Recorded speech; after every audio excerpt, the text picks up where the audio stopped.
नमस्कार, स्वस्थ जीवन कार्यक्रममा तपाईलाई स्वागत छ। नेपाल सरकार स्वास्थ्य तथा जनसङ्ख्या मन्त्रालय, राष्ट्रिय स्वास्थ्य शिक्षा सूचना तथा सञ्चार केन्द्र र नेपाल टेलिभिजन बीच सहकार्यमा निर्माण गरिएको यो कार्यक्रम एनटिभी प्लसका साथै एनटिभी इटहरी र एनटिभी कोहलपुरबाट पनि यसै समयमा हेर्न सक्नुहुनेछ। हरेक मानिसले आफ्नो स्वस्थ जीवनका लागि अवलम्बन गर्नुपर्ने उपायहरूबारे हामीले कार्यक्रममा चर्चा गर्दै आइरहेका छौँ। गुणस्तरीय स्वास्थ्य सेवाको सुनिश्चितताले मात्र समृद्ध नेपाल, सुखी नेपालीको राष्ट्रिय आकांक्षा पूरा हुन सक्छ। संविधानको मौलिक हकमै स्वास्थ्य सम्बन्धी हकको व्यवस्था छ। स्वास्थ्य सेवालाई कसरी व्यवस्थित र प्रभावकारी बनाउन सकिन्छ भन्ने बारे सरकारका योजनाका साथै विज्ञसँगको साक्षात्कार पनि यो कार्यक्रममा प्रस्तुत हुनेछ।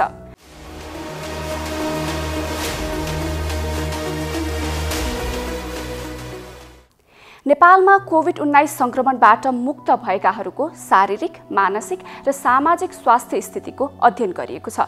नेपाल स्वास्थ्य अनुसन्धान परिषदले गरेको अध्ययन अनुसार संक्रमणमा परेका अम्लीमध्ये 10% धूम्रपान छाडिसकेका छन्। अध्ययनले देखाएका अन्य विभिन्न तथ्यहरू आजको श्रृङ्खलामा प्रस्तुत हुनेछ। साथै कोभिड-19 सँग केही समान लक्षण भएकाले मानिसहरू रुगाखोकी लाग्दा पनि त्रसित हुने गरेका छन्। अहिले मौसम परिवर्तन हुने समय भएकाले सामान्य रुगाखोकी लाग्दा पनि अनावश्यक तनाव र त्रास हुन सक्छ। कोरोना भाइरसको संक्रमण हुनु वा यससँग मिल्दोजुल्दो लक्षण देखिँदा हुने अनावश्यक तनाव र त्रासलाई कसरी घटाउने, आजको श्रृङ्खलामा यसबारे पनि चर्चा गर्नेछौँ। कोरोना भाइरस संक्रमित भएर अहिले निको भएका एकजना डाक्टरको आइसोलेसन अनुभव पनि आजको श्रृङ्खलामा प्रस्तुत हुनेछ। सुरुमा कोभिड-19 संक्रमणबाट मुक्त भएकाहरूको अवस्थाबारे गरिएको अध्ययन सम्बन्धी यो सामग्री। नेपाल स्वास्थ्य अनुसन्धान परिषदले 7वटै प्रदेशमा कोरोना मुक्त भएका 18 वर्षमाथिका 552 जना व्यक्तिमा सङ्ख्यात्मक र 25 जना व्यक्तिमा गुणात्मक विधिद्वारा स्वास्थ्य अवस्थाको अध्ययन गरेको छ। स्वास्थ्य तथा जनसङ्ख्या मन्त्रालयको नियमित प्रेस ब्रिफिङमा नेपाल स्वास्थ्य अनुसन्धान परिषदका सदस्य सचिव डाक्टर प्रदीप ग्याउलीले अध्ययन प्रतिवेदन सार्वजनिक गर्नुभयो। कोरोना भाइरस कोभिड-19 संक्रमणमा परेका अम्लीमध्ये 10%ले धूम्रपान छोडिसकेका छन्। परिषदले कोभिड-19 संक्रमणबाट मुक्त भएकाहरूमा गरेको सर्वेक्षणले यस्तो नतिजा देखाएको हो। सहभागीमध्ये कोभिड-19 लाग्नु अघि धूम्रपान गर्ने मध्ये 10%ले छोडेको बताएका थिए। यस्तै 12%ले मद्यपान त्यागेको बताएका छन्। कोभिड-19 संक्रमणबाट मुक्त भएका व्यक्तिको सर्वेक्षण टेलिफोन अन्तर्वार्ताद्वारा नेपालको 7वटै प्रदेशका 18 वर्षमाथिका कोरोना संक्रमण भई निको भएका व्यक्तिहरूमा गरिएको थियो। कोरोनाबाट संक्रमण मुक्त भएका व्यक्तिहरूको शारीरिक, मानसिक र सामाजिक स्वास्थ्य स्थितिको अध्ययन गर्न 552 व्यक्तिमा सङ्ख्यात्मक र 25 व्यक्तिमा गुणात्मक विधिद्वारा मूल्याङ्कन गरिएको थियो। सहभागी मध्ये 70 जना संक्रमितमा अन्य दीर्घ रोग, मधुमेह, मुटुरोग, दम आदिको समस्या भएको पाइएको छ। कोभिड-19 संक्रमण मुक्त भएका व्यक्तिहरूको हालको शारीरिक स्वास्थ्य स्थितिको आकलन गर्दा 89.1% व्यक्ति सामान्य अवस्थामा छन् भने 10.9% मा रुगाखोकी, चिसो महसुस हुने, सामान्य काम गर्दा पनि कमजोर महसुस हुने र गन्ध तथा स्वाद पनि गुमाएको अनुभव व्यक्त गरेका थिए। कोभिड-19 संक्रमण मुक्त भएका व्यक्तिहरूको हालको शारीरिक स्वास्थ्य स्थितिको आकलन गर्दा 89.1% व्यक्तिहरू सामान्य अवस्थामा रहेका थिए भने 10.9% मा लक्षणहरू जस्तै रुगाखोकी लाग्ने, हाछिमा आउने, चिसो महसुस हुने, सामान्य कार्य गर्दा पनि कमजोर महसुस हुने र गन्ध र स्वाद पनि गुमाएको अनुभव गरेको पाइयो। कोभिड-19 को सामान्य लक्षण भएका बिरामीहरूको साथसाथै युवा तथा वयस्करमा पनि लामो समयसम्म बिरामी बनाउन सक्ने पाइएको छ। त्यस्तै गरी 35% भन्दा बढी बिरामीहरूमा निको भएको 2-3 हप्तासम्म पनि रुगाखोकी, थकान र सास फेर्न गाह्रो हुने जस्ता समस्याहरू देखिएको छ। स्वास्थ्यकर्मी, स्वास्थ्य स्वयंसेवी र कोरोना संक्रमण मुक्त भएका व्यक्तिहरूमा पोस्ट ट्राउमेटिक स्ट्रेस डिसअर्डर PTSD र पोस्ट ट्राउमेटिक स्ट्रेस सिम्पटम PTSS भएको पाइयो। कुल सहभागीहरूमध्ये 70 जना दीर्घ रोगबाट ग्रस्त भएको पाइएको छ।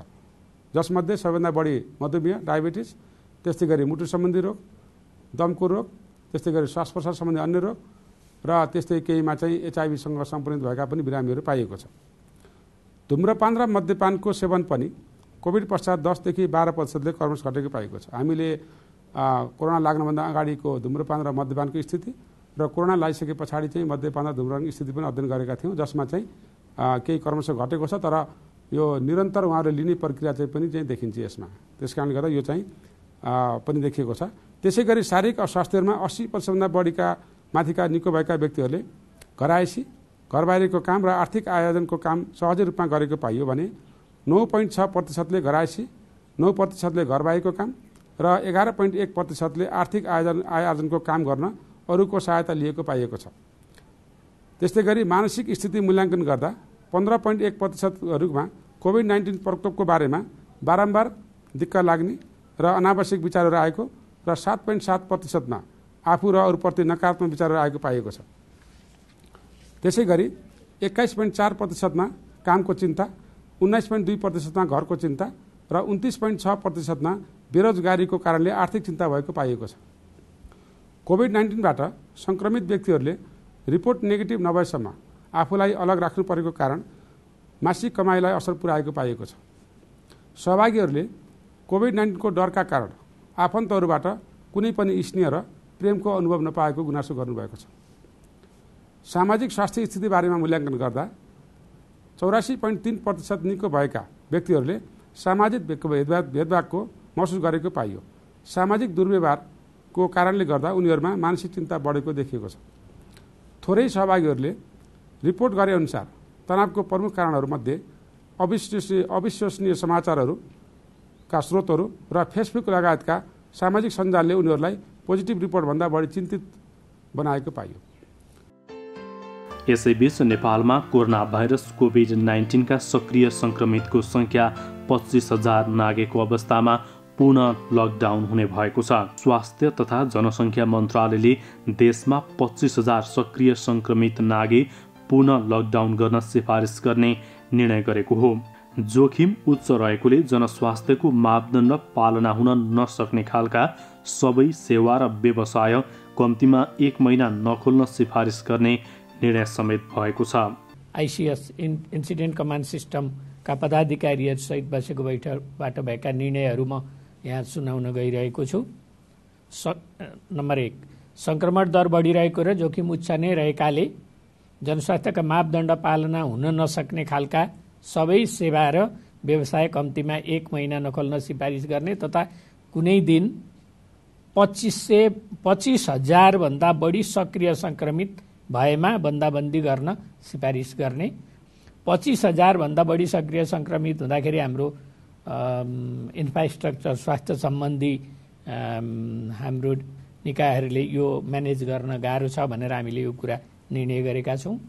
अन्तर्राष्ट्रिय नाकाहरूमा हेल्थ डेस्क स्थापना गर्न, हेल्थ डेस्कमा जनशक्तिको व्यवस्थापन सम्बन्धमा कर्मचारी प्रशासनले तयार गरेको दरबन्दी संरचना पुनरावलोकन गरी स्वीकृत गर्ने निर्णय गरेको छ।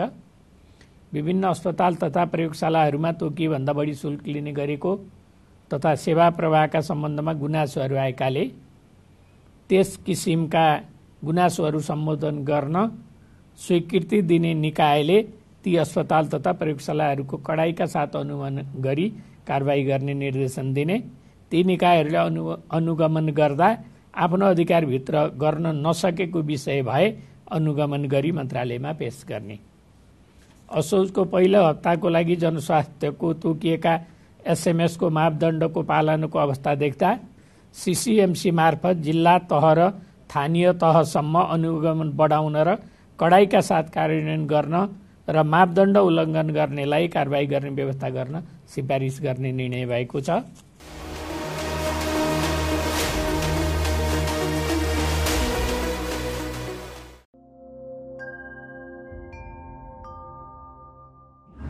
नमस्ते। कोभिड-19 यौन सम्पर्कबाट फैलिन्छ या फैलिँदैन भन्ने बारे अहिलेसम्म कुनै प्रमाण भेटिएको छैन। केही केसहरूमा भाइरस वीर्य वा शुक्राणुमा फेला परेको त छ, तर शुक्राणुमा भाइरस सक्रिय अवस्थामा रहेको वा नरहेको यकिन गर्न सकिएको छैन। त्यसैले अहिलेसम्म यो भाइरस यौन सम्पर्कबाट फैलिन्छ भन्ने कुराको कुनै प्रमाण छैन। नमस्कार, मेरो नाम बाला राई, म अस्पताल नर्सिङ प्रशासक र अहिले म नर्सिङ तथा सामाजिक सुरक्षा महाशाखामा कार्यरत छु। आज म यहाँहरूलाई मास्क लगाउने सही तरिकाको बारेमा देखाउन गइरहेका छौँ। हामीसँग मास्क बजारमा धेरै किसिमका उपलब्ध छन्, जस्तै मेडिकल मास्क भयो, कपडाको मास्क भयो, N95, K95 विभिन्न प्रकारका, र N95 मा पनि फिल्टर भएका नभएका पनि हामीले मास्कहरू बजारमा उपलब्ध देख्छौँ। तर N95 मास्क चाहिँ विशेष गरी चाहिँ जुन कोरोना सङ्क्रमित व्यक्तिहरूसँग एकदमै क्लोज कन्ट्याक्टमा रहेर विशेष प्रक्रिया गर्दाखेरि मात्रै प्रयोग गर्ने हुनाले जनमानिसले साधारण हाम्रो मेडिकल मास्क वा कपडाको मास्क लाउँदा पनि हामीले सही तरिकाले प्रयोग गऱ्यौँ भने कोरोनाको जोखिमबाट चाहिँ हामी मुक्त हुन्छौँ। र त्यही क्रममा मैले आज यहाँहरूलाई सर्जिकल मास्क अथवा मेडिकल मास्क कसरी प्रयोग गर्ने भन्ने कुराहरू बताउन गइरहेको छु। र सर्वप्रथम जहिले पनि हामीले मास्क लगाउनुभन्दा अगाडि हातलाई धुनुपर्छ र सकेसम्म यदि हामीसँग उपलब्ध छ भने हामीले हातलाई साबुन पानीले मिची कम्तीमा पनि 20 देखि 40 सेकेन्डसम्ममा हामीले धुनुपर्ने हुन्छ। तर यदि हामीसँग हात धुने वातावरण छैन, अनुकूल नभएको अवस्थामा हामीले सेनिटाइजर प्रयोग गरेर पनि हातलाई सेनिटाइज गर्न चाहिँ सक्छौँ। अब म सेनिटाइज गरेर मास्क लगाउन चाहिँ सुरु गर्दैछु। हामीसँग यहाँ सेनिटाइजर छ र अब यो सेनिटाइजरलाई हामीले साधारणतया चाहिँ यसरी हातले थिचेर लिनुभन्दा पनि हामीले आफ्नो कुइनाबाट यसरी थिचेर लिँदाखेरि अझै सङ्क्रमणको जोखिमलाई चाहिँ कम हुन्छ। र यो सेनिटाइजर हामीले पर्याप्त मात्रामा पुग्ने गरी लिनुपर्ने हुन्छ। र पहिले सुरुमा हामीले हात धुँदा होस् अथवा सेनिटाइजर प्रयोग गर्दा होस्, WHO को मापदण्ड, नेपाल सरकारको मापदण्ड अनुसार नै हामीले 6 वटा स्टेप्सहरू छन्, त्यसलाई चाहिँ पुरा गर्नुपर्ने हुनेछ, जसले गर्दाखेरि हाम्रो हातको भाग कुनै पनि भाग चाहिँ छुट्दैन। र यसरी हामीले हत्केलालाई यसरी माड्ने र यो माडे पछाडि हातको पछाडिको भागलाई पनि यसरी हामीले माड्नुपर्ने हुन्छ। र एउटा हातको माडिसके पछाडि फेरि यो हातको माथि पनि हामीले चाहिँ यसरी माड्नुपर्ने हुन्छ। र यो स्टेप पछाडि हामीले यो दुईटा हातलाई यसरी इन्टरलक गरेर पनि कम्तीमा 5 सेकेन्डसम्म हामीले यसरी माड्नुपर्ने हुन्छ। र यो स्टेप सके पछाडि अब हामीले यो हातको टुप्पोको भागलाई भित्र भागमा लगेर यसरी फेरि यसलाई माड्नुपर्ने हुन्छ। र यो हातको सकेपछि फेरि यसरी अर्को हातले हामीले यसरी माड्नुपर्ने हुन्छ। र विशेष गरी हाम्रो यो औँलाको भाग चाहिँ बुढी औँलाको भाग बढी मात्रामा छुट्ने भएकोले गर्दा यो बुढी औँलाको भागलाई पनि हामीले यसरी मजाले सेनिटाइजर प्रयोग लगाएर माड्नुपर्ने हुन्छ। त्यसै गरी अर्को हातको पनि बुढी औँलामा मजाले हामीले यसरी सेनिटाइजर लगाएर माड्नुपर्ने हुन्छ। र अन्तिममा जस्तो यो हाम्रो नङ पनि एकदमै छुट्छ र यो नङलाई पनि हामीले यसरी हत्केलामा राखेर यसरी माड्नुपर्ने हुन्छ।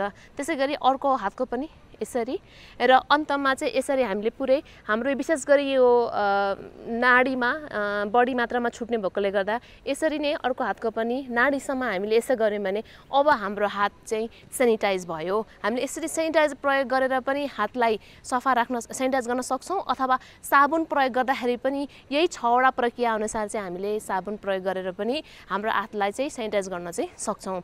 अब हामी मास्क लगाउँदैछौँ।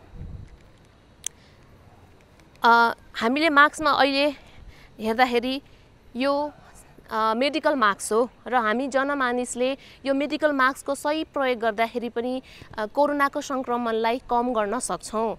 र नयाँ मास्क प्रयोग गर्दाखेरि जहिले पनि हामीले यसरी इलास्टिक ब्यान्डलाई समाउने, यो बाहिरी भाग अथवा भित्री भागलाई हातले छुनु हुँदैन। र यो मेडिकल मास्कमा पनि 3टा पत्रहरू हुन्छ, त 3टा लेयर हुन्छन् र यो 3टा लेयरले चाहिँ आफ्नो काम गरेका हुन्छन् हैन।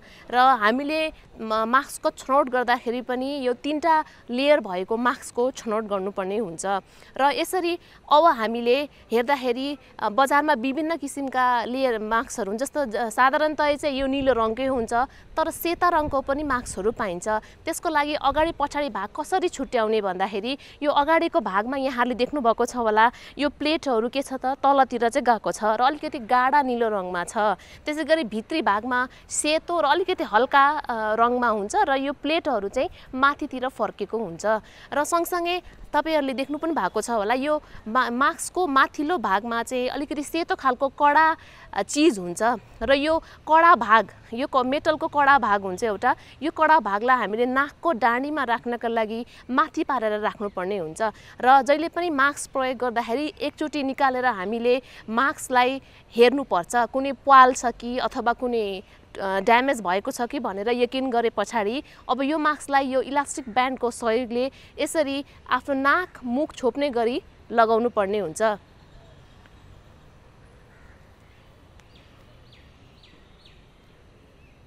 यो लगाएपछि अघि भने जस्तै यो नाकको यो जुन कडा भागको डाँडीलाई हामीले यसरी आफ्नो नाकको बनावट अनुसार चाहिँ यसलाई मिलाउनु पर्ने हुन्छ र मिलाउँदाखेरि यसरी हामीले अनुहारमा फिट हुने गरी हाले मिलाउनु पर्छ।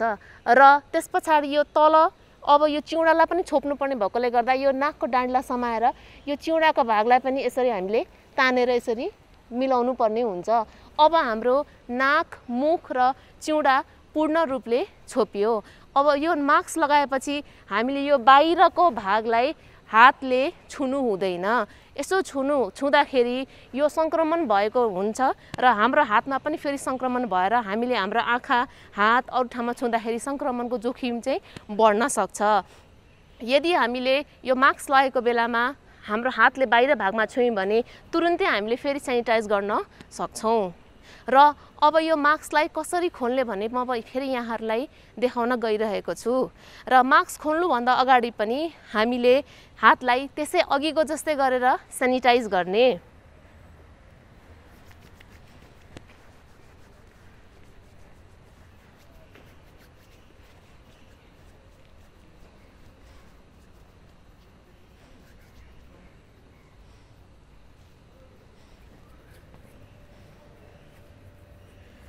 अब यदि हातमा देखिने खालको फोहोरहरू छन् भने हातलाई साबुन पानीले धुनुपर्छ।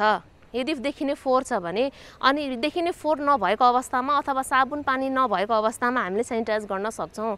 र यो मास्क निकाल्दाखेरि अलिकति आफू अलिकति अगाडि झुके पछाडि कतै पनि नछोइकन यो कानको इलास्टिक ब्यान्डलाई यसरी निकाल्ने र निकाले पछाडि हामीले यसरी एउटा प्लास्टिक ब्यागमा राख्ने र यो प्लास्टिक ब्यागलाई यसरी हामीले मुख बन्द गरेर यसलाई ढक्कन भएको डस्टबिनमा हामीले यसरी विसर्जन गर्न सक्छौँ। र यसरी राम्रो व्यवस्थित गरेर हामीले मास्कलाई विसर्जन गर्यौँ भने संक्रमणको जोखिमलाई कम गर्न सक्छौँ।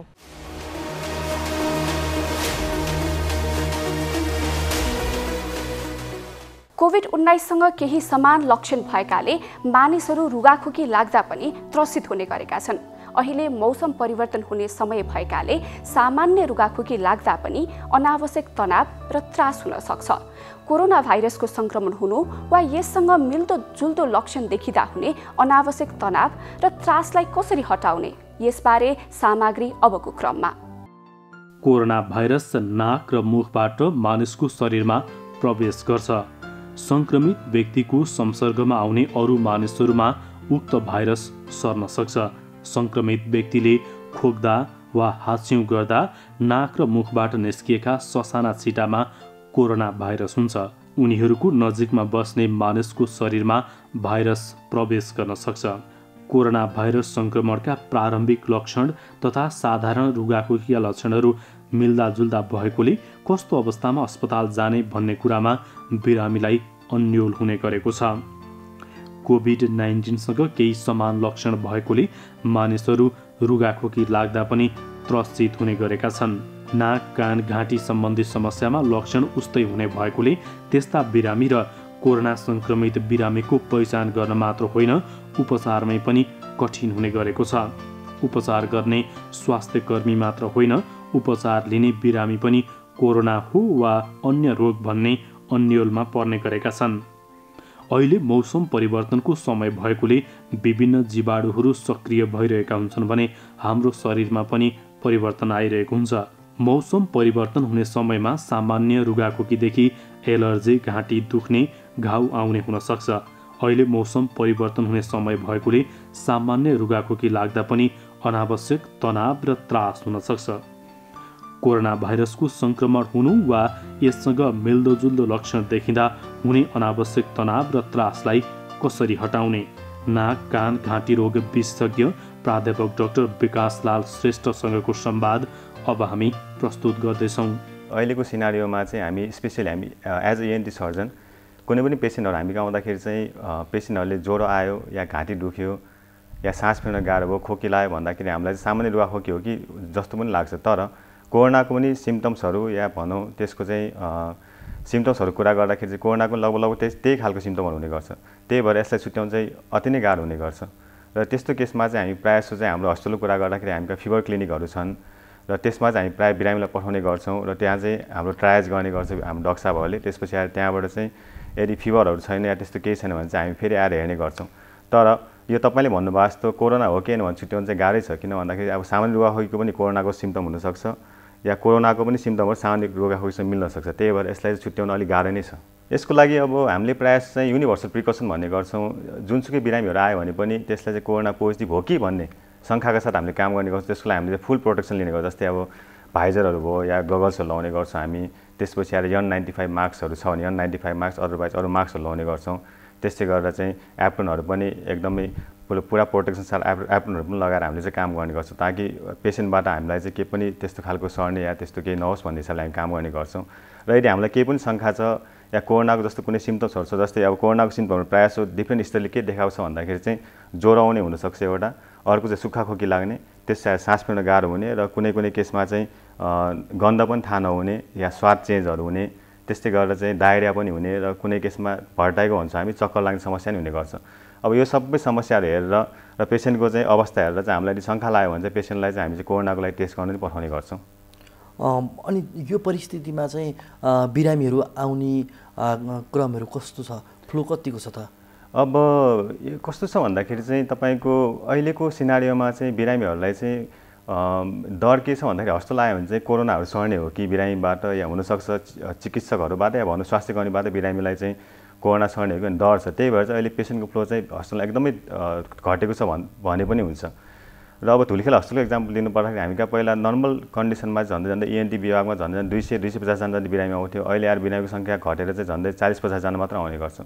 त्यो हेर्दाखेरि बिरामीहरू चाहिँ साँच्चीकै अहिलेको अवस्थामा डराएको जस्तो लाग्दछ मलाई चाहिँ। कोरोनाको महामारीले सबैलाई आक्रान्त बनाइरहेको अवस्था छ। यो बिचमा चाहिँ हस्पिटल जान सबैजना डराएको पनि तपाईँले पनि कुरा गर्नुभयो र परिस्थिति पनि यस्तै छ। यो सन्दर्भमा इन्टरनेटबाट औषधि हेरेर त्यो प्रयोग गर्नेहरू पनि छन् नि नाक कान घाँटीका रोगीहरूले। खास यो राम्रो हो कि होइन? अब साँच्चै भन्नुपर्दाखेरि चाहिँ म एउटा भन्न चाहन्छु, Google is not a doctor है त। प्रायःले गुगलमा सर्च गरेर चाहिँ औषधिहरू हेरेर खाने गर्छ, तर but Google is not a doctor. र सकेसम्म चाहिँ यदि कुनै नाक कान घाँटी सम्बन्धी केही अप्ठ्यारो छ, केही त्यस्तो समस्या छ भने चाहिँ आफूले जहाँ देखाइरहेको हुन्छ हस्पिटलको डक्टरसँग डाइरेक्टली कन्ट्याक्ट गरेर हस्पिटलमा कन्ट्याक्ट गरेर डक्टरसँग एडभाइस दिने एउटा कुरा त्यो हो। अर्को कुरा चाहिँ हाम्रो नेपाल मेडिकल एसोसिएसनको डाक्टर साहबहरू हुनुहुन्छ, उहाँले पनि नम्बरहरू दिनुभएको छ। जस्तै ENT सर्जनहरू पनि हुन्छ, उहाँसँग पनि सल्लाह लिन सक्नुहुन्छ त्यसको लागि चाहिँ। तर आफैले नै मेडिसिन चाहिँ सकेसम्म युज नगरेकै राम्रो। अहिले मौसम पनि परिवर्तन हुँदैछ। यो मौसम परिवर्तन सँगसँगै खास नाक कान घाँटीमा कस्तो समस्या आउँछ त? अब तपाईँले सही कुरा गर्नुभयो। अहिले अब घनीबाट चिसो मौसमतिर हामी जाँदैछौँ र यो टाइममा चाहिँ सबभन्दा बढी समस्या रुगाखोकीको समस्या हुने गर्छ। अब त्यो रुगाखोकीको समस्या हुनुबाट बच्नको लागि सकेसम्म अब न्यानो गरेर बस्नु पऱ्यो है त। अब इभेन अब अहिले कोरोनाको समस्या भएको हुनाले चाहिँ अब मास्कहरू युज गर्ने त्यो सबैलाई थाहा नै छ। त्यो बाहेक अब तातो गरेर बस्ने, तातो पानीहरू खाने या तातो पानीको बाफहरू लिने र सकेसम्म चाहिँ आफूलाई चिसोबाट बचाउनु पर्यो। त्यो गऱ्यो भने चाहिँ सम्भव तपाईँलाई चाहिँ रुगा लाग्ने समस्याहरू बच्न सक्नुहुन्छ। नाक कान घाँटीका बिरामीहरू कस्तो अवस्थामा हस्पिटल आउनुपर्छ? अब नाक कान घाँटीको बिरामीहरू चाहिँ यदि जेनरल कन्डिसनको कुरा गर्नुहुन्छ, यसलाई दुई पार्टमा डिभाइड गर्छौँ। एउटा जेनरल कन्डिसन या भनौँ कोरोना अगाडिको अवस्थाको कुरा गर्ने हो भने चाहिँ र अहिले कोरोनाको अवस्थाको कुरा गर्ने हो भने चाहिँ दुईवटाको छुट्टै कुरा हुन्छन्। जस्तै अहिले कोरोना अहिले जुन विश्वव्यापी रूपमा फैलिएको अवस्थामा चाहिँ नाक कान घाँटीको बिरामीहरू सकेसम्म अहिले इमर्जेन्सी केसहरू छ भने मात्रै हस्पिटलमा आएको राम्रो। जस्तै अब हुन्छ नि अब हाम्रो ENTको इमर्जेन्सी केसहरू हुन्छन्, जस्तै नाकबाट भालबाट रगत नआउने, कन्ट्रोलै नहुने, त्यो एउटा पोसिबिलिटी छ। अर्को कानको समस्याहरू भएर कान एकदमै दुख्ने या ज्वरो हन्ननी ज्वरो आउने त्यो समस्याहरू छ भने, या घाँटीको समस्यामा घाँटीहरू बेसरी दुख्ने, सास फेर्नै गाह्रो हुने, या तपाईँको यस्तो खालको जुन समस्याहरू छन्, या चक्कर बेसरी लाग्ने, या भन्छ कानको सुनाइ ड्याममै बन्द हुने, त्यस्तो यदि इमर्जेन्सी भन्छ भने त्यस्तो छ भने चाहिँ हस्पिटलमा आउनु पर्यो। होइन भने चाहिँ यदि सानोतिनो जुन नर्मली हामीले ओपिडीमा जुन बिरामीहरू जस्तै कानमा अलिअलि चिलायो भनेर या नाकबाट हाछ्यो आयो त्यस्तो केसमा चाहिँ, या जुन सामान्य बिरामीहरू हुन्छ त्यो बिरामीहरू सकेसम्म अहिलेको सिनारीमा चाहिँ नआएको राम्रो हस्पिटलमा। किन भन्दाखेरि एक त अब कोरोनाको सङ्क्रमण हुने डर हुन्छ पेसेन्टलाई या बिरामीलाई, होइन, त्यही भएर यस्तो कुराहरू पनि ख्याल गर्नुपर्ने हुन्छ कोरोनाको सन्दर्भमा चाहिँ। यदि अब कोरोनाभन्दा अगाडिको केस या कोरोना नभएको केस छ भने त फेरि यो कुरा नै अर्को हुन जान्छ। जस्तो डाक्टर साहब, बालबालिकाहरू वृद्धहरूलाई चाहिँ नाक कान घाँटीका विभिन्न खालका समस्याहरू देखा पर्छन् र मौसम परिवर्तन सँगसँगै उहाँहरूलाई नाक कान घाँटीकै धेरै समस्याहरू बोकेर तपाईँहरूको ठाउँ पनि आउने गर्नुहुन्छ। खास गरी उमेर समूहले गर्दा नाक कान घाँटीमा त्यस्तो स्पेसल केही रोग लाग्ने अथवा के हुने हो र? डेफिनेटली साँच्चै नै भन्नुपर्दाखेरि चाहिँ अब बिरामीहरूलाई चाहिँ नाक कान घाँटीको बिरामी केस गर्दाखेरि बच्चाहरूमा एक प्रकार रोगहरू हुनसक्छ, त्यसपछि आएर चाहिँ युवाहरूमा एक प्रकार रोग हुनसक्छ र वृद्धहरूमा एक प्रकार रोग हुनसक्छ। र रोगहरू चाहिँ डिफ्रेन्ट एज ग्रुपमा चाहिँ डिफ्रेन्ट हुनुहुन्छ। जस्तै गरी मेल र फिमेल भन्छौँ हामी, पुरुष र महिलाहरूलाई नि फरक किसिमले रोगहरू लाग्छ। तर बच्चाहरूको कुरा गर्दाखेरि चाहिँ मेनली बच्चाहरूमा चाहिँ हुने भनेको कानहरू दुखाउने, कानबाट पिपहरू आउने, जसलाई हामी एक्युट ओटाइटिस मिडिया भन्छौँ, या अर्को चाहिँ ओटाइटिस मिडिया इफ्युजन भन्छौँ, जसमा चाहिँ कानको जालीको पछाडि पानीहरू जम्ने, यस्तो समस्याहरू हुने गर्छ। अर्को समस्या भनेको बच्चालाई हुने चाहिँ कानमा कानीगुजीहरू बेसरी अड्केर बस्ने अनि कान दुखाउने, त्यो पनि अब कानसँग रिलेटेड भयो। त्यस्तै गर्दा मेनली हुने चाहिँ यही नै हो हामीले अहिलेसम्म अब ओपिडीमा हेरेको पेसेन्टहरू देख्ने बच्चामा समस्या छ। त्यस्तै गर्दा चाहिँ अब युवा समूहमा हेर्दाखेरि चाहिँ युवा समूहमा पनि हुने भनेको कानकै समस्या हुने गर्छ, कानबाट पिप बग्ने हुन्छ। त्यस्तै गरेर कसैलाई चाहिँ अब तपाईँको एलर्जिक राइटिस भन्छ हामी, एलर्जीको प्रब्लमहरू पनि धेरै नै देखेको छ मान्छेहरूलाई। जस्तै युवा समूहहरूमा चाहिँ धेरै नै देखेको छ हामीले। त्यस्तै गरेर नाकमा चाहिँ मासुहरू पलाउने, या भनौँ घाँटीमा चाहिँ टन्सिलको समस्याहरू पनि हुने, त्यो पनि एकदम फ्रिक्वेन्टली हुने गर्छ। त्यस्तै गरेर चाहिँ अब वृद्धसँग कुरा गर्दाखेरि चाहिँ मेनली वृद्धहरूलाई हुने भनेको सुनाइ कम हुने समस्याहरू हुने गर्छ। त्यस्तै गरेर चाहिँ अर्को कुरा भनेको वृद्धलाई हुने भनेको चाहिँ तपाईँको चाहिँ सुनाइ कम हुने त भइ नै हाल्यो। अर्को चाहिँ कहिलेकाहीँ चाहिँ अब जो चाहिँ रक्सी चुरोटहरू खाने गर्छ उनीहरूलाई पनि अब सास फेर्न गाह्रो हुने या स्वरहरू परिवर्तन हुने, त्यस्तो धेरै समस्याहरू छन्। नाक कान घाँटीको समस्याबाट दूर हुनका लागि विशेष गरी कस्ता खानपिनमा आफूले ध्यान दिनुपर्छ त? अब खानपिनको कुरा गर्दाखेरि चाहिँ अब म त के भन्छु भन्दाखेरि जे पनि खान मिल्छ त्यसमा कुनै पनि बाहिर राख्नुपर्ने त्यस्तो जरुरी छ जस्तो लाग्दैन। एक्सेप्ट फर है त अब रक्सी चुरोट यस्तो त खानु भएन, लागु पदार्थ यस्तो चाहिँ खानु भएन। तर अदरवाइज नर्मल जुन हामी खानेकुरा त्यो चाहिँ खान सकिन्छ। तर अरू कुरा के हुन्छ भन्दाखेरि चाहिँ कहिलेकाहीँ पेसेन्टहरूलाई चाहिँ बिरामीहरूलाई एलर्जीहरू हुने गर्छ। जस्तै अब कसैलाई दही खायो भने चाहिँ हात छ्याउने, रुगा लाग्ने, या हुन्छ नि चिल्लो खाने समस्या हुने, या अब दुधहरू खाँदाखेरि प्रब्लमहरू हुने, त्यस्तो हुने गर्छ। त्यो छ भने चाहिँ त्यसलाई सकेसम्म बाँड्नु पऱ्यो, होइन, नत्र भए चाहिँ अरू जे खान पनि मिल्छ। नाक कान घाँटीमा खास गरी कसरी क्यान्सर हुन्छ, यो धेरैजनाको प्रश्न पनि हामीलाई आएको छ, बताइदिनुहोस् न। अब नाक कान घाँटीको कुरा गर्दाखेरि चाहिँ अब नाक कान घाँटी तिनवटा चिजहरू छन्। अब तिनवटामा हुने क्यान्सर हुने सम्भावना चाहिँ तिनवटामा डिफ्रेन्ट कारणले हुने गर्छ। जस्तै अब नाकको कुरा गर्दाखेरि चाहिँ नाकमा हुने क्यान्सरहरू चाहिँ अब यो चाहिँ एकदमै ठुलै टपिक छ, तैपनि म यसलाई ब्रिफली भन्न चाहन्छु। नाकमा चाहिँ तपाईँको चाहिँ यदि बच्चाहरूमा जुन चाहिँ एडोलेसेन्ट एज ग्रुप भन्ने गर्छौँ त्यसमा चाहिँ क्यान्सर त होइन, तर त्यसमा चाहिँ नाकबाट रगत बग्ने समस्या हुन्छ, त्यो ट्युमर भन्छौँ हामी, जसलाई एन्जियोफाइमा भन्ने गर्छौँ, त्यो समस्याहरू हुने गर्छ। तर त्यसको लागि पनि सबैमा त हुँदैन, तर त्यसको पनि एउटा सर्टेन एज ग्रुपहरू छन् र सर्टेन क्राइटेरियाहरू छन्, त्यस्तो हुनसक्छ। अर्को भनेको नाकमा हुन सक्ने भनेको चाहिँ नाकको क्यान्सरहरू छन्। जस्तै अब साइनसहरूको क्यान्सर हुनसक्छ, या नाककै भित्रको चाहिँ त्यसको क्यान्सरहरू हुनसक्छ।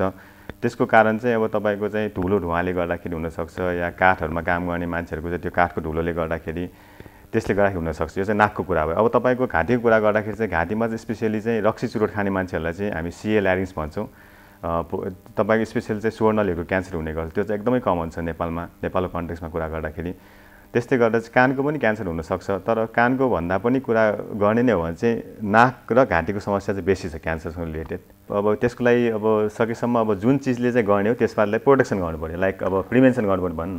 जस्तै अब तपाईँलाई रक्सी चुरोटहरू खानुहुन्छ भने त्यसलाई सकेसम्म चाहिँ अब बाँड्नै पर्ने हुन्छ, किन त्यसले चाहिँ अल्टिमेटली क्यान्सर गाउँछ भन्ने स्टडीहरूले पनि प्रुभ गरिसकेको छ है त।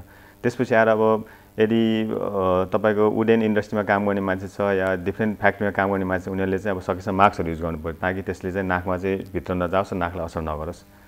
अब बेसिकली यही नै कुराहरू हो। डाक्टर साहब, हामीलाई दर्शकहरूले पनि धेरैवटा प्रश्नहरू पठाउनु भएको छ। दाङबाट एकजना दर्शकले हामीलाई सोध्नु भएको छ, नाक कान घाँटीको उहाँलाई समस्या छ। विशेष गरी घाँटीमा उहाँ थुक्निन पनि सक्नुहुन्न र उहाँको उमेर भर्खर 18 वर्ष पुगेको छ। उहाँ बोल्दा पनि अकमकेर बोल्छु भनेर हामीलाई म्यासेज गर्नुभएको छ। उहाँको खास के समस्या हो, यो समस्याबाट समाधान कसरी पाउँछु भनेर सोध्नु भएको छ। अब उहाँको उमेर 18 वर्ष छ भन्नुभयो होइन। अब उहाँलाई चाहिँ थुकहरू निल्न गाह्रो छ भन्नुभयो। अब त्यसपछि आएर बोल्दाखेरि अलिकति अप्ठ्यारो हुन्छ भन्नुभयो है त। अब यसमा चाहिँ उहाँले ठ्याक्क अब हिस्ट्री चाहिँ क्लियरली भन्नुभएको छैन, किनभने यो अब सर्ट टाइमको लागि हो कि सर्ट टाइममा भएको उहाँलाई या धेरै वर्ष भयो समस्या भएको है। यसमा पनि त्यो अनुसार पनि डायग्नोसिसहरू फरक फरक हुनसक्छ। अब कसैलाई चाहिँ घाँटीकै समस्याले गर्दा हुनसक्छ, या जसलाई अब ग्यास्ट्रिकको प्रब्लम हुन्छ एपिडी भन्ने गर्छ, या हाम्रो इएनटीमा चाहिँ एलपिआरडी भन्ने गर्छ, ल्यारिङ्गोफ्यान्जियल रिफ्लक्स डिजिज भन्ने गर्छ। त्यसले गर्दाखेरि यस्तो घाँटीमा अप्ठ्यारो भएको समस्या हुनसक्छ। त्यो भयो, या अब कुनै पनि रोगहरू नहुन पनि सक्छ, या कहिलेकाहीँ अब दिमागमा हुन्छ नि अब के भन्छ अब त्यसलाई हामी चाहिँ ग्लोबस फ्यान्जिस भन्ने गर्छ, जसमा केही पनि समस्या छैन तर घाँटीमा त्यही पनि अप्ठ्यारो भएको जस्तो त्यो पनि हुनसक्छ है त। यसको लागि चाहिँ उहाँले एकचोटि त्यहाँ दाङको सम्बन्धित डक्टरलाई एकचोटि देखाउनु भयो भने चाहिँ सबभन्दा बेस्ट हुन्छ। डाक्टर साहबलाई म अर्को पनि दर्शकहरूकै प्रश्न सोध्न चाहन्छु। धादिङबाट 18 वर्षको एकजना अर्को पनि 18 वर्षकै हुनुहुन्छ। उहाँले हामीलाई प्रश्न पठाउनु भएको छ, मलाई रुगा धेरै लाग्छ र रुगा लाग्दा मलाई नाकबाट भन्दा नि मुखबाट बढी खकार आउँछ, नाकबाट खासै आउँदैन भन्नुभएको छ। यसको समस्या के हो र यो समस्याको समाधान कसरी पाउँछु भनेर पठाउनु भएको छ। अब उहाँले अब रुगा लाग्छ भन्नुभयो। रुगा लाग्दाखेरि प्रायः चाहिँ अब नाकहरू ब्लक हुने गर्छ मान्छेको होइन। नाकहरू ब्लक हुँदाखेरि चाहिँ अब मुखले सास फेर्ने हुने गर्छ, त्यो हुँदाखेरि मुखहरू सुक्खा हुने हुन्छ। अब यदि उहाँले रुगासँग अब खोकीसोकी पनि लागेको छ र खोकीको कारणले गर्दा खकारहरू आएको छ, या खकारहरू कस्तो किसिमको छ त्यो पनि अब विचार गर्नुपर्ने हुन्छ। अब खकार पहेँलो रङको छ कि होइन, या खकारमा कुनै रगतहरू मिसेर आएको छ कि त्यो सबै सोच्नुपर्ने हुन्छ। किनभने यदि खकारहरू पहेँलो छ, यदि त्यस्तो खालको छ भने चाहिँ अब मेबी अब छातीको इन्फेक्सन भएको हुनसक्छ, या नाकमा कहिलेकाहीँ नाकको चाहिँ सिगानहरू पनि घाँटीको पछाडिबाट गएर चाहिँ मुखबाट आउन सक्छ नाक ब्लक हुँदाखेरि। त्यो हुँदाखेरि अब तपाईँको अब नाकको चाहिँ साइनसाइटिसहरूको प्रब्लम पनि हुनसक्छ, या पिनास नहुँदा साइनसाइटिस हो त्यो प्रब्लम हुनसक्छ, या छातीको प्रब्लमहरू हुनसक्छ है त। यो सबै कुराहरू चाहिँ विचार गर्नुपर्ने हुन्छ हामीले। अर्को पनि प्रश्न छ डाक्टर साहबलाई, यो चाहिँ चितवनबाट छ। उहाँले चाहिँ 23 वर्षको हुनुभयो। उहाँको कानमा समस्या भनेको धेरै नै पिप पाकिरहेको जसरी केही तरल पदार्थहरू आउँछ कानबाट र मुख पनि धेरै नै गनाउँछ भन्नुभएको छ। यो समस्याको समाधान के होला भनेर हामीलाई सोध्नु भएको छ। अब कानबाट पिप आउने समस्या चाहिँ मेनली चाहिँ दुईवटा हुन्छ। एउटा चाहिँ कानको जालीमा पालपार हुने गर्छ कानबाट पिप आउने समस्या। अर्को चाहिँ कानमा हड्डी खाने रोग हुन्छ, कानको हड्डीमा समस्या भयो भने पनि कानबाट पिपहरू आउने गर्छ। तर कानमा धेरै धेरै पिपहरू आउँछ र हामी इन्टरमिटेन्ट भन्ने गर्छौँ। जस्तै अब आयो एक हप्ता जति आयो, बिचमा फेरि निको भयो, फेरि पछि आयो, त्यस्तो भयो भने चाहिँ प्रायः जालीमा समस्या भएको हुनसक्छ। र त्यस्तो केसमा चाहिँ अब कानको पिप पनि गनाउँदैन, बेडको जुन सुत्दाखेरि पुरै ओछ्यान नभए तकियाहरू भिज्छ भने चाहिँ त्यो चाहिँ जालीको समस्या हुनसक्छ। तर अब कानबाट पिप अलिअलि पिपहरू चाहिँ आइरहेको छ, फ्रिक्वेन्टली आउँछ, कानको पिप गनाउँछ भने चाहिँ त्यो हड्डीको समस्या हुनसक्छ। र अब यो चाहिँ छुट्याउनु पर्ने हुन्छ हामीले बेसिकली। यसको लागि चाहिँ अब कानको जाली नै हेर्नु पऱ्यो, त्यत्तिकै हेरेको भएन या सुनेको भएन भन्दा चाहिँ गाह्रो हुन्छ। अब अर्को कुरा तपाईँले मुख गनाउने कुरा भन्नुभयो। मुख गनाउने कुरा चाहिँ अब धेरै कारणहरू हुनसक्छ। एउटा त अब टन्सिलको समस्याले गर्दा नि हुनसक्छ। टन्सिलमा चाहिँ खानेकुराहरू अड्क्यो भने त्यसले गर्दा मुखहरू गनाएको हुनसक्छ।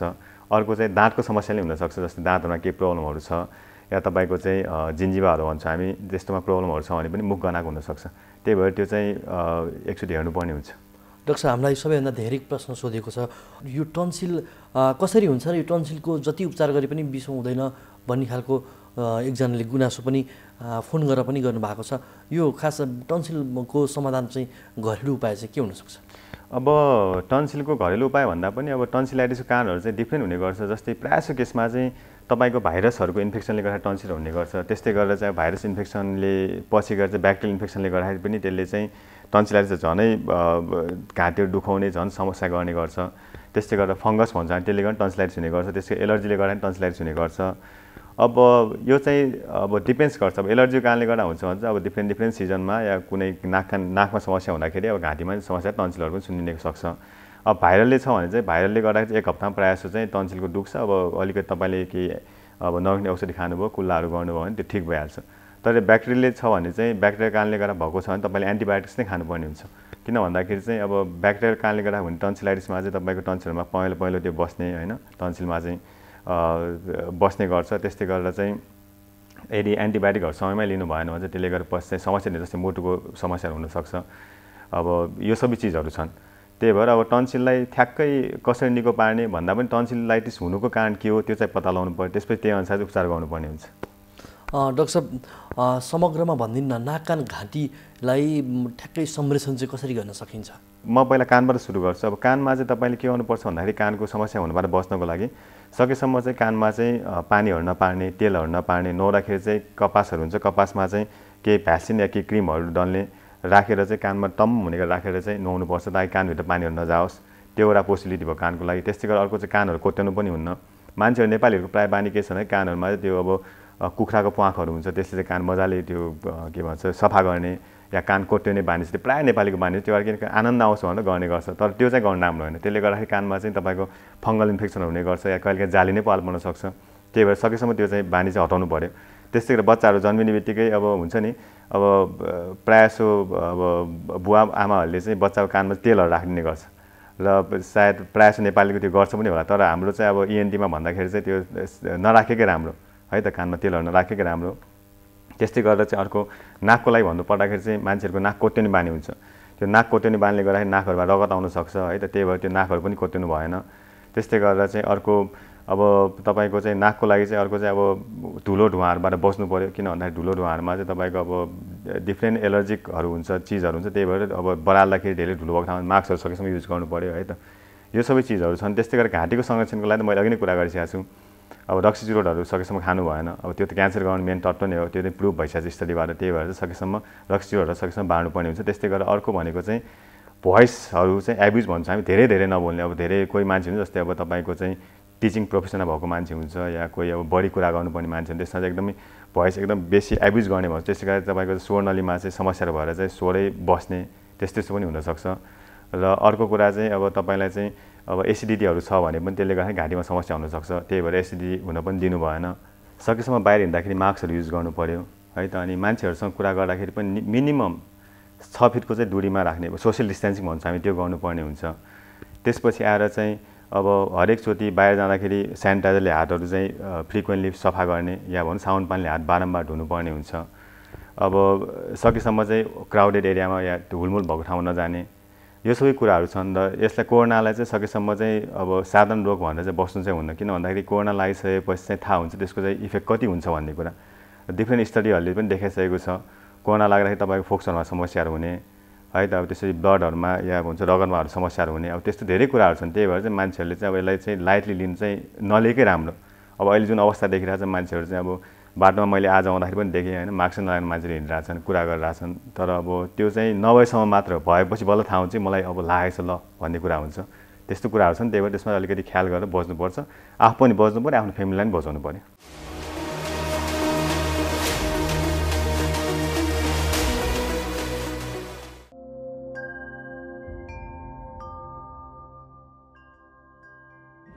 नमस्ते। सर्दैन तर कुनै सङ्क्रमित व्यक्तिले भर्खरै हाच्छिउँ गर्दा वा खोक्दा तरकारी वा फलफुलमा छिटाहरू परेको छ र तपाईले उक्त वस्तुहरू छुनुभयो र हात साबुन पानीले नधोई आँखा र मुखमा छुनुभयो भने सङ्क्रमणको सम्भावना हुन्छ। नमस्ते, म डाक्टर रोशन पोखरेल, प्रमुख विशेषज्ञ स्वास्थ्य मन्त्रालय। पेसाले म मानसिक रोग विशेषज्ञ हुँ। कोरोना रोग अहिले जुन भयावह रूपमा देखा परेको छ, योसँग हामी डराउनु चाहिँ पर्यो, योसँग हामी सचेत हुनु पर्यो। तर के बुझ्नु पर्यो भने जुन चाहिँ अहिले यसले गर्दाखेरि डर त्रास देखिएको छ त्यसलाई चाहिँ नलिकन अगाडि बढ्न सक्यौँ, यो निको हुन्छ। 95 देखि 98% कोरोना भएका व्यक्तिहरू पुरै निको हुन्छन्। नेपालमा त 99% नै निको हुने रेट छ। त्यही भएर निको हुन्छ, लागिहाल्यो भने आत्तिनु पर्दैन। खालि हामीले 3टा चिज SMS भन्छौँ, एउटा सामाजिक दूरी, मास्क लाउने र सेनिटाइज गर्ने अथवा बारम्बार हात धुने गर्न सक्यौँ र आफ्नो व्यवहारमा केही परिवर्तन गर्न सक्यौँ भने कोरोना लाग्दैन। लागिहाल्यो पनि यसको उपचार छैन। अटोमेटिक 14 दिनसम्म तपाईँले आफ्नो व्यवहारमा परिवर्तन गर्न सक्नुभयो र गाह्रो भएको खण्डमा अस्पताल जानुभयो भने यो निको हुन्छ भन्ने सन्देश चाहिँ सबैलाई दिन चाहन्छु। नमस्ते, म डाक्टर निपुञ्ज श्रेष्ठ, बालरोग विशेषज्ञ। अहिले यो कोभिड-19 इन्फेक्सनको जुन एउटा महामारी जुन सुरु भएको छ, यसमा चाहिँ बालबालिकाहरू पनि उत्तिमै जोखिममा छन् हामीले बालबालिकाहरूलाई यो कोभिड इन्फेक्सनबाट जोगाउनु धेरै जरुरी देखिन्छ। अब बालबालिकालाई जोगाउनको लागि हामीले जुन ठुलो मान्छेहरूको लागि भन्छौँ त्यस्तै नै हो। मास्कको प्रपर युज हुनु पर्यो, हात टाइममा धोइराख्नु पर्यो, ह्यान्ड सेनिटाइजरहरू युज गरिराख्नु पर्यो, सोसियल डिस्टेन्स मेन्टेन गर्नु पर्यो, बच्चाहरू बाहिर गएर अरूसँग धेरै घुलमिल हुनु भएन, घरमै बसिराख्नु पर्यो। यति हामीले गऱ्यौँ भने हामीले बालबालिकाहरूलाई पनि यो कोभिड-19 को इन्फेक्सनबाट बचाउन सक्छौँ। यो भन्दै बच्चाहरू जब घरमा हुन्छन् उसलाई घरमा एउटा ह्याप्पी इन्भाइरोमेन्ट पनि हामीले राखिदिनु पर्यो। बुवा आमाले बच्चालाई के गरेर खुसी राख्न सकिन्छ हैन, उसको इन्ट्रेस्ट के छ, म्युजिक गर्न चाहन्छ कि आर्ट गर्न चाहन्छ कि कुनै खेल घरभित्रै खेल्न चाहन्छ कि त्यो सबमा बुवा आमा पनि इन्भल्भ भएर उसलाई खुसी राख्न सक्नुभयो भने उसलाई यो सिनारियो जुन अहिले कोभिड सिनारियो छ त्यसबाट हामी सुरक्षित राख्न सक्छौँ र उसको मानसिक र शारीरिक विकासमा पनि हामी मद्दत गर्न सक्छौँ जस्तो हामीलाई लाग्छ। हस्, धन्यवाद।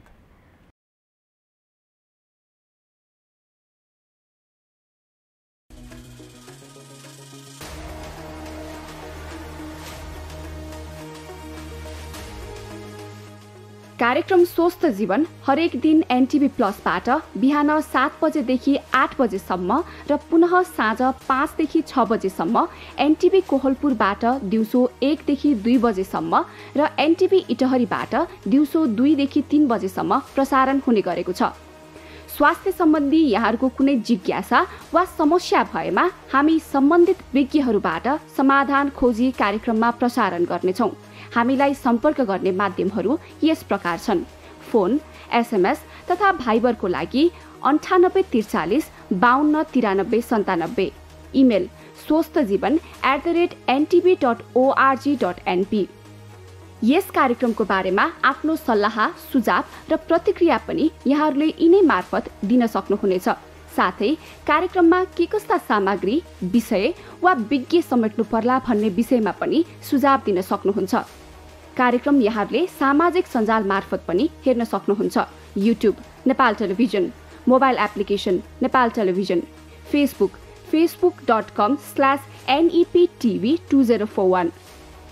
नमस्कार, म डाक्टर प्रदीप गिमाली नेपाल स्वास्थ्य अनुसन्धान परिषदको कार्यकारी प्रमुख हिसाबले बोल्दैछु कि अहिलेको महामारीको अवस्थामा कुनै पनि भ्याक्सिन अथवा ड्रगहरू यसको उपचारको लागि अथवा प्रिभेन्सनको लागि फाइनल भएको नभएको अवस्थामा अहिले जुन नेपाल सरकार स्वास्थ्य मन्त्रालयले तयार गरेको छ जनस्वास्थ्यका मापदण्डहरू, त्यसमा मुख्यतः तीनटा कुराहरू छन्। त्यो भनेको एउटा सोशल डिस्टेन्सिङ, भौतिक दूरी, पहिला सामाजिक दूरी भनिन्थ्यो, त्यसपछि गएर मास्कको उचित प्रयोग, विभिन्न खालका मास्कहरू छन्, र त्यसपछि सेनिटाइजर अथवा सेनिटाइजेसन भन्दाखेरि यी तीनटा कुराहरू अनिवार्य रूपमा पब्लिकले पालना गर्नुपर्छ भनिएको छ।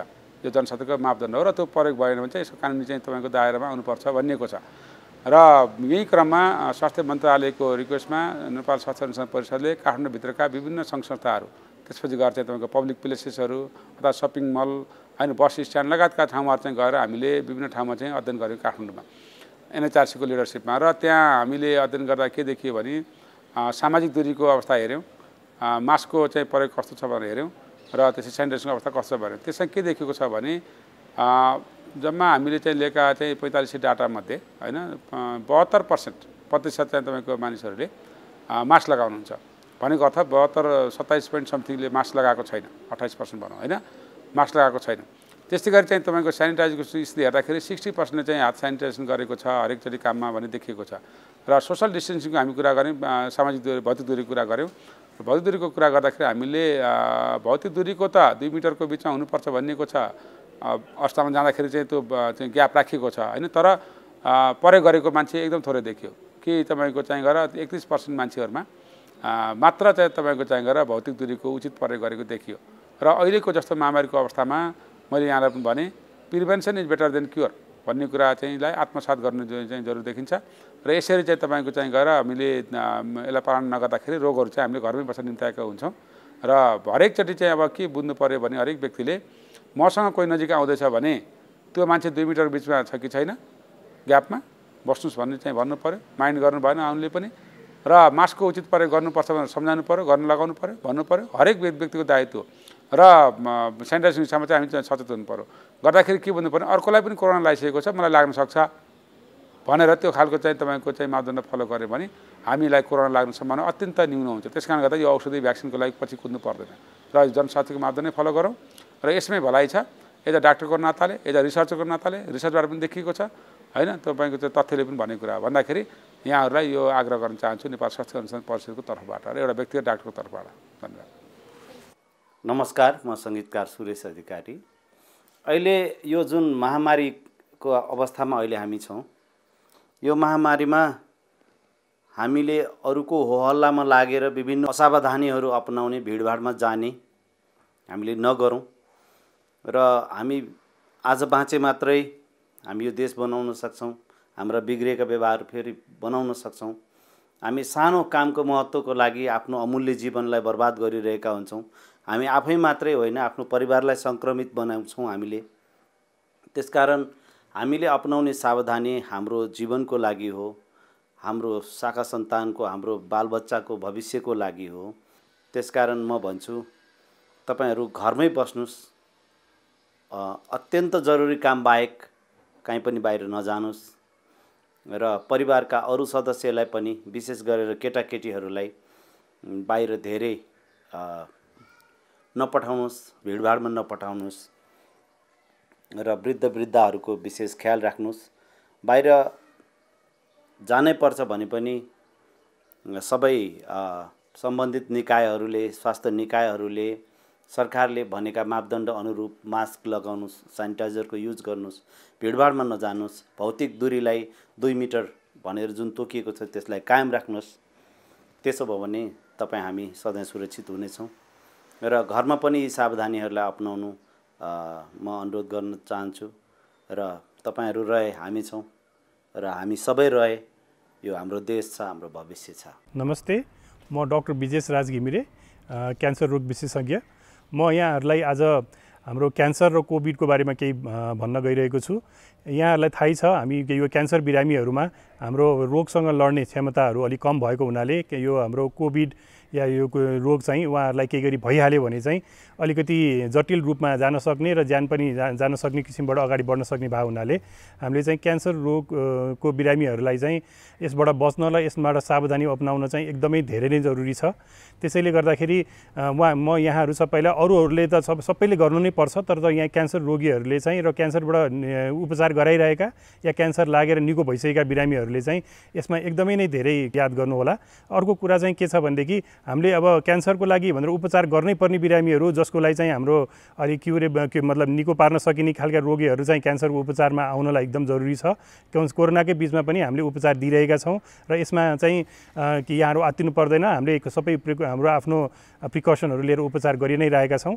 तर पनि अब धेरै बिरामीहरू चाहिँ यहाँ के भन्छ क्यान्सरको अब उपचार सकिसकेर जेनरल फलोअपमा या कुनै जरुरी नभइकन पनि हस्पिटल कहिलेकाहीँ फाटाफुट्टा आउने गर्नु भएको छ। उहाँहरूलाई हामी के भन्न चाहन्छौँ भने जरुरी भएमा मात्रै हस्पिटल आइदिनु होला, होइन भने चाहिँ हामी सबैलाई मोबाइलबाट या अरू कुनै माध्यमबाट चाहिँ फोन गरेर अथवा हामीले उहाँहरूलाई यहाँ परामर्श दिन सक्छौँ र सबै चाहिएको मान्छे चाहिँ क्यान्सर उपचारमा आउनु होला, जरुरी पनि छ।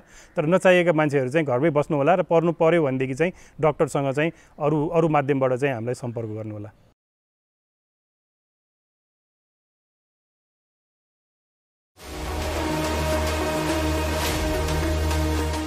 कोरोना नियन्त्रण तथा रोकथामको अग्रपंक्तिमा खटिने स्वास्थ्यकर्मी पनि कोरोना संक्रमणको शिकार भएका छन्।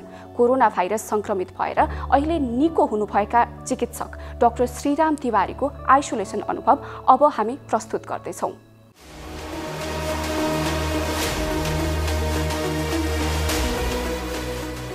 करिब 20 दिन चाहिँ म आइसोलेसनमा बसेँ। आइसोलेसनमा बस्दाखेरिमा अब छुट्टै प्रकारको अनुभव भयो। सुरुका दिनहरूमा लक्षणहरू पनि देखियो मलाई। करिब 5 दिन, पहिलो 5 अथवा 6 दिनसम्म चाहिँ लक्षणहरू देखियो। त्यसमा खोकी लाग्ने, खाना मन नलाग्ने, खानाको स्वाद थाहा नहुने, त्यसमा ज्वरो पनि आउने, जिउ अत्यन्त दुखेर एकदम थकित महसुस हुने, त्यस्ता खालका लक्षणहरू पहिलो 5 दिन जति देखियो। त्यो बेलामा चाहिँ अलिकति घर परिवारको प्लस अन्य चिन्ता चाहिँ अब केही थप चिन्ताहरू चाहिँ लाग्यो। तर मलाई त्यस्तो सास फेर्न गाह्रो, अक्सिजनको कमी हुने त्यस्तो लक्षणहरू चाहिँ भएन र त्यस्तो अप्ठ्यारो पनि भएन। तर त्यस्तो देखिन पनि सक्छ भन्ने हिसाबले चिकित्सकको निगरानीमा म उपचारमा रहिराखेँ र आइसोलेसनमा अब छुट्टै एक्लै बस्नु पर्दाखेरिमा अलि अन्य रोगहरू जस्तो नभएको र अब घर परिवारले पनि भेट्न नमिल्ने, अरू सहकर्मीहरूले पनि भेट्न नमिल्ने हुँदाखेरिमा अलिकति छुट्टै खालको अनुभव रह्यो। खास खानेकुराहरू मैले नर्मल खानेकुराहरू नै खाएँ। हाम्रो अस्पतालमा हाम्रो स्वास्थ्यकर्मीहरू करिब 25 जना र करिब 70 जना अन्य व्यक्तिहरू गरेर हामी झन्डै 90-95 जना चाहिँ त्यहाँ भर्ना भएर बसेका थियौँ भने खाना, बिहानको नास्ता, त्यसपछि खाना, त्यसपछि फेरि खाजा अनि साँझको खाना गर्दा त्यसरी व्यवस्थित गरिएको थियो। त्यही दाल भात तरकारी, दुध, अन्डा र कहिलेकाहीँ मासु त्यसरी खानेकुराहरू खाएँ। खासमा खानेकुराहरू बार्नु पर्दैन, किनभने यसले जति इम्युनिटी शक्ति खानेकुरा र पौष्टिक तत्त्वबाट आउँछ त्यसले अझै राम्रो गर्दै जान्छ, जिउहरू दुख्नेलाई घटाउँदै लैजान्छ। त्यस कारणले खानेकुराहरू केही बार्नु पर्दैन। घरमा यदि घरको आइसोलेसनमा हुनुहुन्छ भने घरमा पाकेकै खानेकुराहरू खाने, अथवा हस्पिटलमा हुनुहुन्छ भने हस्पिटलले दिएको सबै खानेकुराहरू खाने, फलफुलहरू पनि खाने, माछा मासु पनि यदि खानुहुन्छ भने खानु मिल्छ। र अलिकति पानी र झोल कुराहरू चाहिँ अलिकति बढी खानुपर्छ ताकि शरीरमा त्यसले राम्रो पनि गर्छ। कतिपयलाई अब एकचोटि ठिक भइसकेपछि फेरि यसको असरहरू हुन्छ कि पछि फेरि देखिन्छ कि भनेर पनि धेरै डराउनु भएको जस्तो देखिन्छ। यो लक्षण नभएकाहरू र पछि अब 2 हप्ता जस्तोमा नेगेटिभ आइसकेपछि उहाँहरू कम्प्लिटली स्वस्थ हुनुभयो त उहाँहरू कति पनि केही पनि बाँकी रहेको हुँदैन। र कसैलाई जुन जटिल खालको निमोनिया भएर आइसियुमा बसेर निस्किनु भएको छ उहाँहरूमा चाहिँ केही थोरै मात्रामा असर रहन पनि सक्छ कि भन्ने मात्रै हो, नत्र भने नर्मल्ली ठिक भइसकेपछि कति पनि असर रहँदैन। उहाँहरू पूर्ण रूपमा सुरक्षित र उपचारबाट उत्रिसक्नु भएको छ, कोरोनाले जितेर बाहिर आइसक्नु भएको हुन्छ। त्यस कारण डराउनु पर्दैन, नर्मल खानेकुराहरू खाने र हामीले जहिले पनि जनस्वास्थ्यका जुन सुरक्षाका मापदण्डहरू छ त्यो जहिले पनि हामीले अपनाउनुपर्छ। डिस्टेन्स मेन्टेन गर्ने, सामाजिक दूरी मेन्टेन गर्ने, मास्कको प्रयोग गर्ने, बाहिर अनावश्यक काममा धेरै भिडभाडमा नजाने, सेनिटाइजरको प्रयोग गर्ने र साबुन पानीले हात धोइराख्ने, यो चाहिँ हामीले हाम्रो परिवारका सबै व्यक्तिहरूलाई हामीले सिकाउनुपर्छ। स्वास्थ्यकर्मीहरूले अत्यन्त जोखिम मूल्य काम गरिदिनु भएको छ। त्यस कारण स्वास्थ्यकर्मीहरूलाई घृणा गर्ने, हेलाको भावले हेर्ने गर्नु हुँदैन, किनभने समुदायमा रोग फैलिन नदिनको लागि र रोग लागेकाहरूलाई आफ्नो स्वास्थ्यलाई खतरामा राखेर आफ्नो घर परिवार छोडेर त्यसरी कामहरू गरिदिनु भएको हुनाले स्वास्थ्यकर्मीलाई उच्च हौसला दिउँ सबैले, समुदायमा र त्यो छरछिमेकहरूले पनि स्वास्थ्यकर्मीहरूको लागि उच्च हौसला प्रदान गरौँ ताकि उहाँहरूले उच्च मनोबलका साथ कोभिड पोजिटिभ बिरामीहरूको उपचारमा अहिले जसरी खटिरहनु भएको छ त्योभन्दा अझै खट्नको लागि हौसला प्रदान गरौँ।